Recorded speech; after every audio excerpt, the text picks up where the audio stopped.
Alors, j'ai demandé à Henri Dubos de venir parce que je voulais parler de mon nouveau livre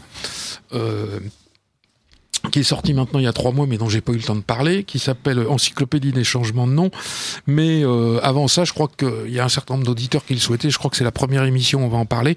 Je crois qu'il est quand même indispensable de faire, donc avec Henri Dubos... Actualité chargée. Voilà, le point sur... cette épidémie de malades mentaux déséquilibrés divers et variés, qui submerge la France, mais évidemment, comme dirait aussi bien François Hollande que Nicolas Sarkozy, pas d'amalgame. Surtout pas, effectivement. Voilà, surtout pas d'amalgame. Bien sûr. Donc, ce qu'on peut dire, c'est que, enfin, moi, ce qui m'a semblé, j'ai regardé un certain nombre de vidéos qui ont évidemment été entièrement censurées en France, qu'on ne peut plus voir.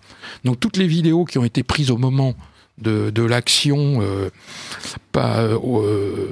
contre Charlie Hebdo, qui pour moi n'a jamais été un journal satirique, mais un journal ordurier et blasphématoire. Pornographique antichrétien. Scatologique, voilà. Enfin tout pour plaire. Et qui n'a accusé que certaines religions bien précises et pas d'autres, bien évidemment. Et donc, il suffit que vous alliez sur les sites d'information suisses, les sites d'information russes, les sites d'information britanniques, etc., pour voir ces vidéos. Donc à partir de ces vidéos, plus à partir d'un certain nombre de témoignages que j'ai obtenus, on se rend compte qu'en fait, c'est le dolorisme et l'émotionnel qui priment. Une fois de plus, l'émotion l'emporte sur la raison. Parlons de féminisation de la société, peut-être ? Si on veut. Bon. Et donc, moi je dirais qu'il y a un manque de professionnalisme total quant à cette nouvelle affaire de terrorisme. Voilà.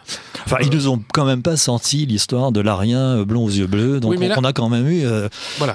Ils nous ont privé de ce plaisir. Voilà, on avait eu déjà cette affaire dans l'histoire contre Libération, on nous avait resservi toujours... au départ, Mera, c'était un blond, un blond aux yeux bleus, Neumouche, même chose. Voilà, on avait eu droit à ce genre de choses. Bon, là, c'était difficile, ça s'est fait en direct, il y avait des témoins. Bon, mais on remarquera que, par exemple, il y a 2 témoins dont la personne à qui on a dérobé sa voiture en plein Paris, qui a bien précisé qu'au moins 2 des 3 personnes qui étaient intervenues étaient des Noirs. Bon. Personne dans les médias ne reprend ces témoignages. Bon. Vous avez dû voir ces témoignages où on dit « ils auraient dit à la Akbar », alors que quand vous regardez la vidéo, ils sont en train de l'hurler. Oui, exactement. Donc, et la journaliste, c'est une journaliste de France 24 qui dit selon certains témoins, voilà. Ils auraient crié à la Akbar. Voilà. Alors qu'il suffit de regarder la vidéo. Et d'entendre la vidéo. C'est au même moment, d'ailleurs. Donc évidemment, ce sont des malades mentaux, donc qui ne peuvent pas être jugés, et donc qui vont sans doute être soignés. On va découvrir qu'en fait, ces véritables professionnels avaient déjà fait 175 séjours en hôpitaux psychiatriques, comme le dernier qui était intervenu. Donc pour les faits, ce qu'on peut voir, c'est que il y a un manque de professionnalisme évident, de recul, puisqu'on voit bien que c'est une opération militaire. Quand on voit très bien organisé. Quand on voit les vidéos, ce sont absolument pas des petits voyous de banlieue. Ils savaient déjà qu'il y avait un conseil. Non, mais ce sont des gens qui sont entièrement équipés, en tenue militaire. Bien équipés, en effet. Cagoulés. Non, mais qui ont pas lourdement équipés. Non, mais qui n'ont pas seulement des kalachnikovs, parce qu'ils ont également un lance-roquettes. Voilà. Armement lourd, oui. Bon, et armement lourd, ils ont tout le matériel. Bon, ils interviennent à l'heure de la réunion hebdomadaire, de la réunion de la rédaction de Charlie Hebdo. Voilà, donc ils étaient très au courant. Ils rentrent au rez-de-chaussée, ils montent au premier étage, et ensuite ils montent au second étage, donc ils savent où ça se déroule, et ils montent quand même suffisamment vite au second étage pour que le policier chargé de la protection, en particulier de Charb, ne puisse pas intervenir. Bon. On voit bien sur les vidéos qui sont tournées dans la rue que les terroristes, si on veut les appeler des terroristes, mais on remarquera, quand vous prenez un certain nombre de chaînes de radio, ils parlent de criminels. C'est déjà une autre approche. Bon.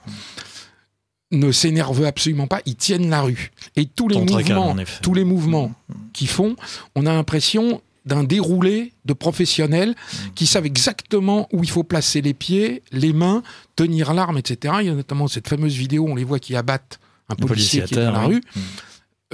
D'abord, toute petite rafale, il est blessé, il s'avance extrêmement calmement vers lui, il passe à peine devant, et en même temps, en baissant l'arme, même sans viser, ils sont assez bons, ils lui mettent une balle dans la tête. Oui, il part très tranquillement. Et il continue.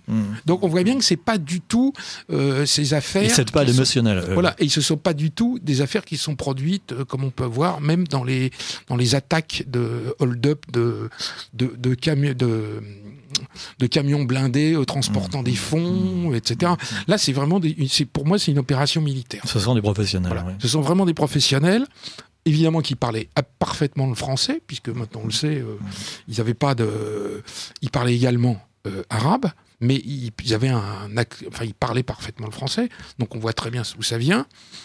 Et pour moi, c'est une opération à motif religieux, puisque la revendication qui est réelle.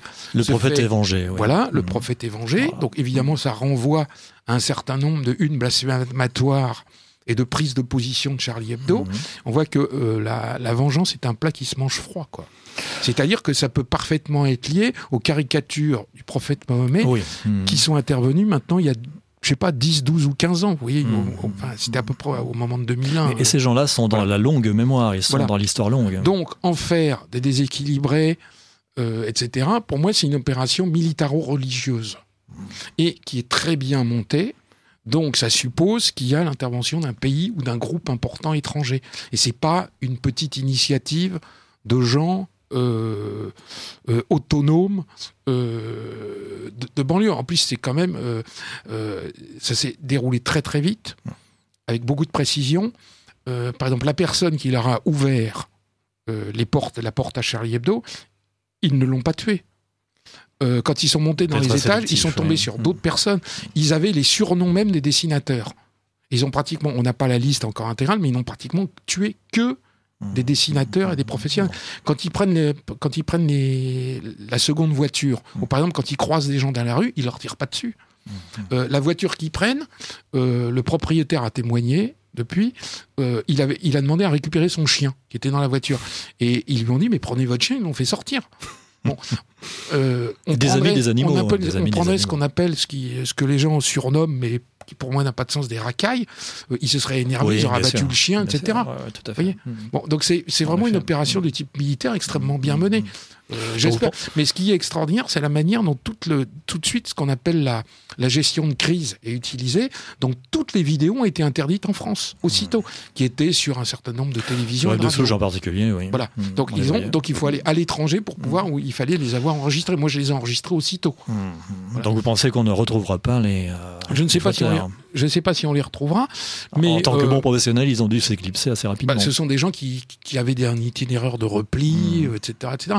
Mais ce qu'il faut bien voir, c'est que d'une part, c'est la conséquence de la politique étrangère de la France, qui après avoir déclenché à la demande de Bernard-Henri Lévy une guerre en Libye qui a apporté le chaos, qui a apporté le chaos en Irak, qui ensuite a apporté le chaos en Syrie, qui a tenté de l'apporter encore plus, voilà, mais qui n'est pas tout à fait réussi parce que Bachar est encore là. Oui, mais avec du matériel, par exemple, de Libye, transporté en Syrie et donné aux différentes factions anti-Assad.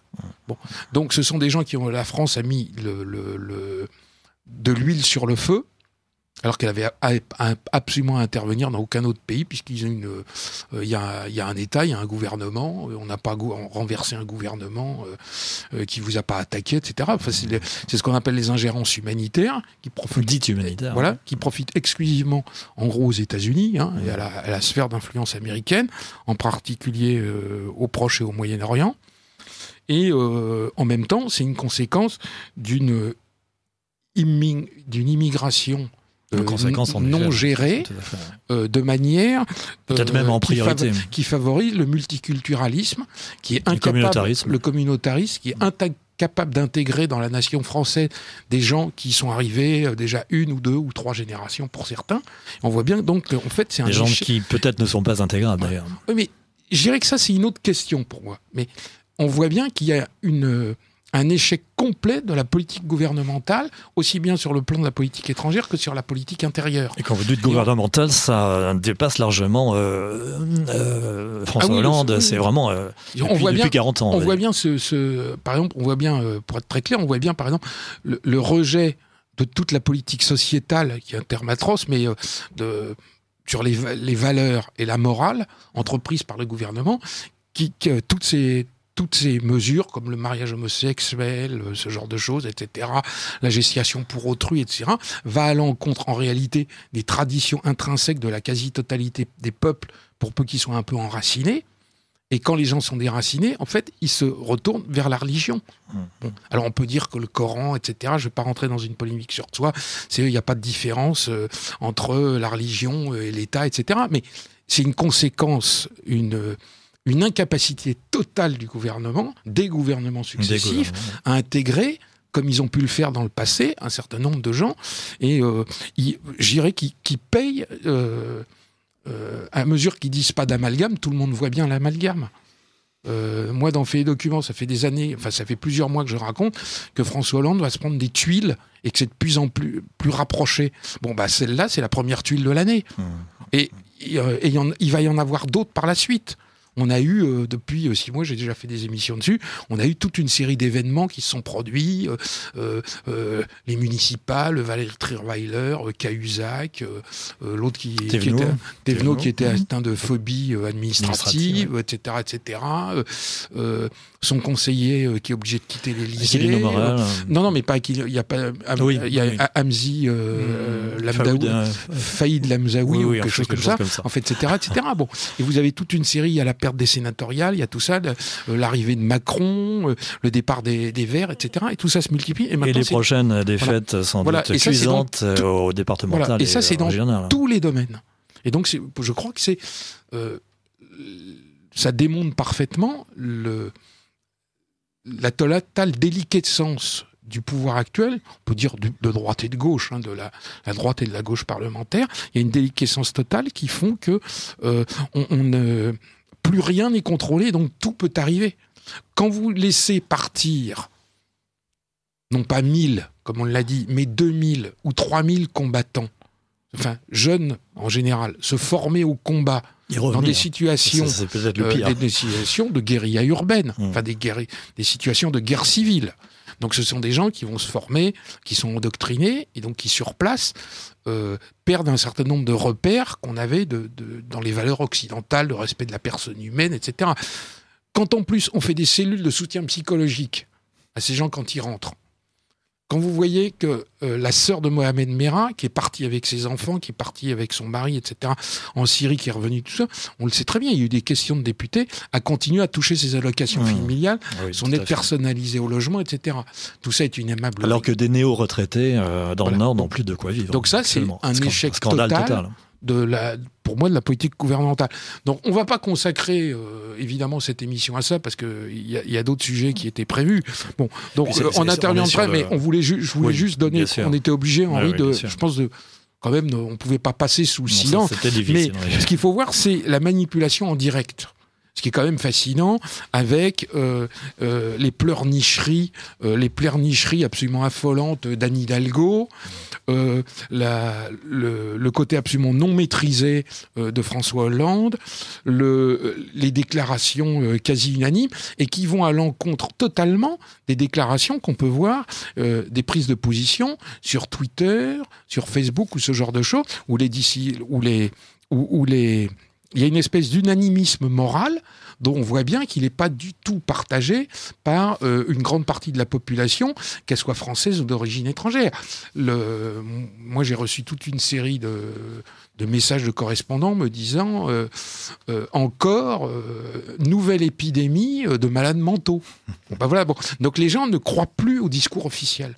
Mais je répète, ce soir, sur les chaînes de télévision, vous ne verrez aucune des images. Et ces images existent. Donc elles ont été officiellement censurées par le pouvoir en place. Pour des raisons peut-être... Parce qu'ils ne veulent pas montrer qu'il y a une officielle, je veux dire, de sécurité ou autre. C'est en tout cas pas du tout. Ils ne veulent pas. Pourquoi est-ce qu'on les voit dans ce cas-là? Il suffit d'aller, je vous dis, sur les sites suisses, sur les sites britanniques, parce que sur les sites peut-être que le gouvernement français n'a pas autorité sur ces sites. Oui, mais il y a aucune raison qu'on supprime. Il y a tout simplement que le gouvernement dit en permanence pas d'amalgame et ne veut pas dire qu'on est engagé actuellement dans une guerre terroriste. C'est très simple. Peut-être un début de guerre civile, d'ailleurs. Ou une guerre civile avec des gens qui sont extrêmement décidés, religieusement. Moi, je pense que c'est pas du tout un hasard si en même temps vous avez l'ouvrage d'Éric Zemmour qui vient de sortir, ou l'ouvrage de Houellebecq, qui est consacré qui est sorti cette semaine, à la même question. Bon. Et donc vous avez des réactions extrêmement vives. Mais je répète que personne ne mettra en cause ce soir sur aucune chaîne de télévision, et à part Radio Courtoisie, je ne vois pas qui le dira, donc à part Emmanuel Ratti-Henri-Dubost, en l'occurrence, personne ne parlera des milliers de personnes qui ont pu aller se former au Moyen-Orient militairement et qui sont revenus, et à qui personne ne dit rien. C'est tout. Donc je crois que c'est vraiment c'est une nouvelle étape, mais dites-vous bien, amis auditeurs de Radio Courtoisie, je suis désolé de vous le dire, que toute cette affaire n'est pas finie, parce que des affaires comme ça se multiplieront d'une manière ou d'une autre. Parce qu'elles arriveront en économie, elles arriveront en politique, elles arriveront pour des affaires de police, pour des affaires de religion, pour des affaires de terrorisme, pour des affaires culturelles, etc. Parce qu'on a une délicatesse. Si vous voulez, la baraque France, le toit de la baraque France, le gouvernement, quel qu'il soit, toutes les tuiles sont en train de tomber. Il y a un moment où la toiture, elle tombe. Alors, je trouve qu'il y a quand même un autre scandale, c'est qu'apparemment, la sécurité intérieure n'a rien vu venir, mais ce qui s'appelle rien. Non, mais c'est pour ça que c'est une aimable rigolade, puisque la sécurité intérieure l'a vu évidemment venir. Mais vous pensez qu'elle allait laisser faire? On est dans une politique de déni total. Ça n'a pas été pris au sérieux par les décideurs. On vous explique depuis des semaines que on dirait que depuis le 1er janvier, là où on a quand même, depuis la mi-décembre, on a quand même eu une série d'interventions à la suite, faut-il le rappeler quand même, de la demande de Daesh et d'Al-Qaïda au Yémen, en Syrie, de frapper les intérêts français. On a eu une série de gens qui nous ont été présentés comme déséquilibrés. Et qui appliquaient d'ailleurs les vidéos de Daesh. Et on disait, quand on voit quand même... Frappez-les avec vos voitures. Ces espèces de gens de pseudo-psychologues grotesques animant des cellules de soutien psychologique qui osent vous dire, je n'invente rien, vous recevez les mails que j'envoie, les courriels que j'envoie, etc. Ils disaient Allahu Akbar pour se donner du courage.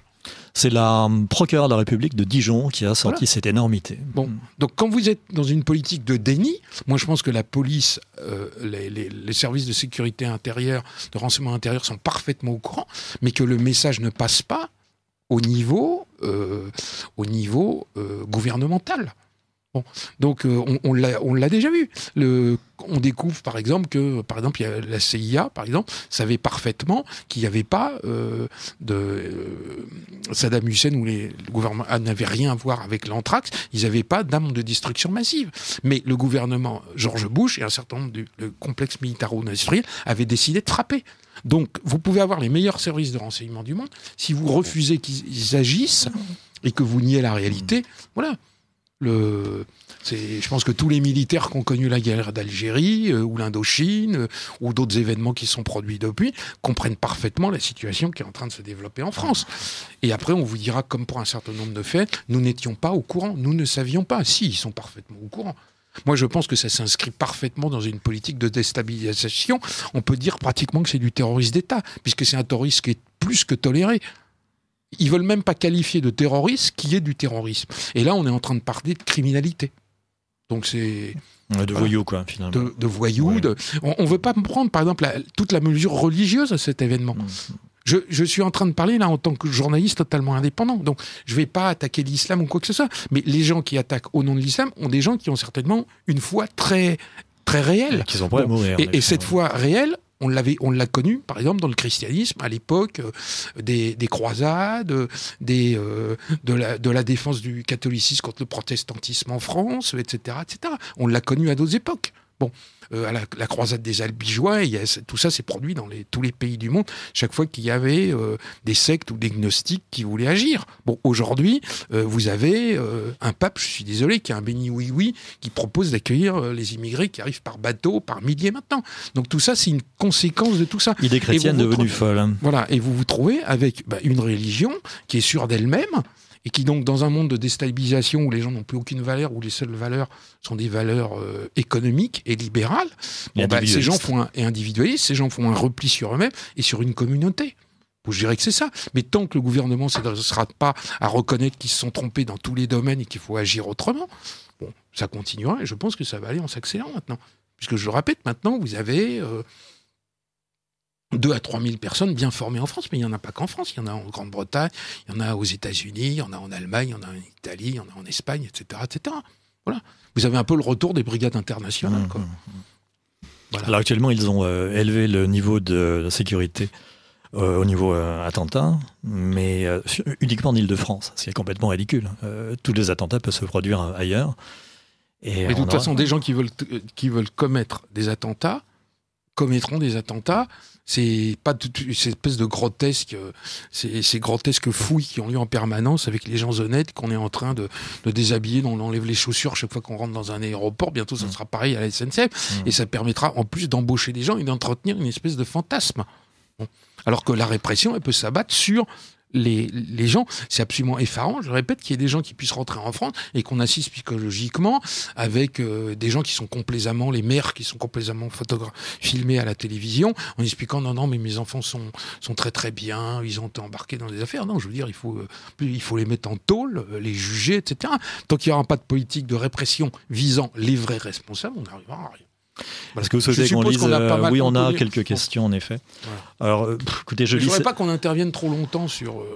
Je lis ce message qui est plus une invitation à la prudence, avec une question. Les vidéos de l'attentat... non, excusez-moi. Faites attention à ne pas vous faire buter comme ceux de ce matin. Donc, nous suivons le conseil, cher monsieur. Non, mais je pense que ça n'a strictement aucun rapport. L'opération, par exemple, de ce matin, c'est une opération qui a visé un journal... et les dessinateurs d'un journal qui avaient commis des blasphèmes. Il n'y a plus de loi contre le blasphème en France, mais qui avaient commis des blasphèmes réels, avec des fatwas qui avaient été lancés contre eux, parce qu'ils avaient commis des blasphèmes contre une religion monothéiste bien précise qui s'appelle l'islam. Les gens qui y croient ont considéré qu'il y avait une guerre religieuse qui était en cours avec eux. Moi, je fais mon travail, je suis certain que je n'aurai jamais un problème. Parce qu'il y a des sujets sur lesquels, je veux dire, si les chrétiens n'acceptaient pas d'avoir les unes immondes de Charlie Hebdo et que ces unes étaient enfin condamnées par la justice, ce genre d'ignominie outrancière, il faudrait quand même que je pense que les catholiques aillent de temps en temps gifler ce genre de dessinateurs ou de journalistes, pour leur dire que vous... Ils ont protesté contre le spectacle Pisse-Christ, la Griffe a toujours été déboutée, et les rares personnes qui se sont opposées Pisse-Christ, il faut rappeler quand même que c'est de l'urine... Crucifix trempé dans de l'urine. Crucifix trempé dans de l'urine, et il y en a eu d'autres avec des scènes obscènes sur scène, etc. C'est les gens qui manifestaient qui ont été condamnés. On pourrait dire que c'est vraiment étonnant que les catholiques se révoltent pas plus. Mais là, on est dans une opération Peut-être parce qu'ils sont catholiques et bien élevés par conséquent. Oui, mais parce que l'Occident est à un stade de développement culturel différent, etc. On est d'accord. Mais là, moi, je veux bien qu'on me dise... si vous voulez, par exemple, il n'y a pas eu un attentat, là. C'est pas, on n'est pas du tout dans le cadre de l'affaire qu'il y avait eu Khaled-Kelkal, avec qui mettait des bombes dans le métro. Là, on est dans le cadre d'un attentat ciblé. Je le répète, ils n'ont pas tué les gens qui étaient autour. Ils n'ont pas essayé de tuer le propriétaire de la voiture. Alors qu'on avait eu, par exemple, il y a quelques années, l'affaire Florence Ray, où ils avaient tiré quasiment au hasard sur des policiers. Après, ils avaient flingué un chauffeur de taxi. Ils avaient flingué un type qui voulait pour lui prendre sa voiture. Là, c'est une opération, je répète, il suffit de voir les vidéos. C'est chirurgical. Ce sont des professionnels. Ce sont des commandos. Alors, il y a des gens qui peuvent le voir, ce qu'on appelle, je suis désolé pour Henri de Lesquin, mais false flag, enfin une opération sous un faux drapeau. Me dit, c'est peut-être un false flag, une opération sous faux drapeau, en français. Mais pour moi, c'est évidemment une opération menée à la demande d'un pays étranger, que les gens aient été payés ou soient convaincus par eux. Mais c'est une opération militaire de haut niveau. Jusque-là, quand même, on n'avait jamais vu des gens attaquer au lance-roquettes, même s'ils ne s'en sont pas servis, mais ils avaient un lance-roquette pour pouvoir tirer contre des voitures de police si elles intervenaient, etc. Et je répète, c'est vraiment le bon jour, le bon moment, au bon endroit, etc. Et ils n'ont pas tué les gens par hasard. Ils n'ont pas tiré sur tous les gens qui étaient là. Oui, puisque la fille qui leur a ouvert, qui travaillait là, n'a rien eu. Donc si on ne prend pas de recul et qu'on fait jouer que l'émotion, on ne peut pas comprendre le sens de cette affaire. C'est ça la gravité. Or, il suffit d'écouter les radios et télévisions, on est abreuvé de ce genre de choses. Il y a que de l'émotion, avec, j'ai entendu, oui, il va falloir plusieurs années pour se reconstruire. Bon, très bien, il va falloir. C'est évident que si votre mari a été tué, que les enfants n'ont plus de père, c'est un drame personnel, etc. on est bien d'accord. Oui, c'est un grand drame personnel. Oui, mais bien sûr. ce drame personnel, pour moi, n'est pas le drame de la nation. Si la nation ne comprend pas que c'est une opération militaire religieuse, ils n'ont rien compris. Donc c'est pas la peine de dire pas d'amalgame, etc., quoi. C'est une opération de type militaire. Et il y en aura d'autres. Mais je pense pas qu'on en soit arrivé à un état de guerre civile avec des bombes déposées partout. Ça n'a rien à voir. Là, c'est vraiment une opération chirurgicale bien précise envers des gens contre lesquels une fatwa avait été lancée. Bon, il leur a fallu le temps pour y arriver, mais on voit bien, bon, pour être très clair, les relations, les interventions, j'en ai envoyé quelques-unes aujourd'hui, par Twitter ou ce genre de choses, où les intervenants disent chapeau, qu'est-ce qu'ils sont forts, enfin je passe professionnellement, détails, c'est remarquable, voilà. En effet, oui. Bon. En plus, c'est des gens qui ont réussi à prendre la fuite, donc on voit l'état de déliquescence de la police française. Bon. Quand on voit qu'il y avait quand même policiers sur place, brigade de la BAC qui arrivait, etc. Il y avait 2 policiers sur place, effectivement, et deux inspecteurs qui étaient en permanence. Il y a quand même des équipes, il y a des hélicoptères de la police, de la préfecture de police, etc., qui sont capables de suivre quand même les gens. Il y a des drones, etc., qui sont quand même capables de suivre des voitures qui partent. Là, rien du tout, quoi. Donc vous vous rendez compte que...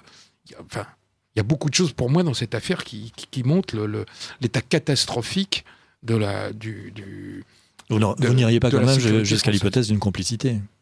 Ah non, je pense pas. Je pense pas. Ce que je pense, c'est qu'on se trompe. Ce que je pense, c'est qu'on se trompe complètement. Si vous laissez rentrer des agents de l'étranger en France, c'est du terrorisme d'État. C'est simple. Si vous les laissez agir, on est vraiment dans la spectacularisation là. En plus, on a atteint vous voyez, il y avait tout un truc. Nous sommes tous des Charlie Hebdo. Vous voyez, c'est le nouveau truc, la pétition, quoi. On se croirait revenu à touche pas à mon pote, quoi. C'est-à-dire que c'est des gens qui n'ont rien compris parce qu'ils font parler l'émotion alors qu'il y a une guerre. Je répète, les gens, là, tous les journalistes et la quasi-totalité des politiques, on est dans le monde des bisounours.